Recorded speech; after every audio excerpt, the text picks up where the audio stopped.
শীতকাল শেষ হতে চলেছে, আর তার সাথে মিলিয়ে টঙ্গীর বউবাজারে শীতকালীন কিছু সবজির দাম বৃদ্ধি পাচ্ছে, যা স্থানীয় ভোক্তাদের মধ্যে ক্ষোভের সৃষ্টি করেছে। বিশেষ করে লেবু, বেগুন, গাজর, মূলা, কচুরমুখী, শালগম সহ শীতকালীন সবজির দাম বেড়েছে।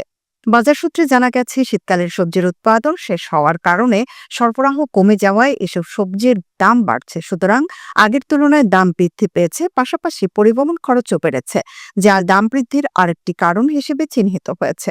বিশেষত টঙ্গীর বউবাজারে সস্তা সবজি কিনতে আসা খরিদ্দাররা জানিয়েছেন, গাজরের দাম যেখানে ৩০ টাকার নিচে ছিল তা এখন ৪০ টাকা, বেগুন ৭০ থেকে ৮০ টাকা, লেবু ৮০ থেকে ১২০ টাকা হালি, মূলার দামও প্রায় ২০ থেকে ৩০-এ পৌঁছেছে। শালগম এবং শাকের দামও পূর্বের তুলনায় বেশ কিছুটা বেশি।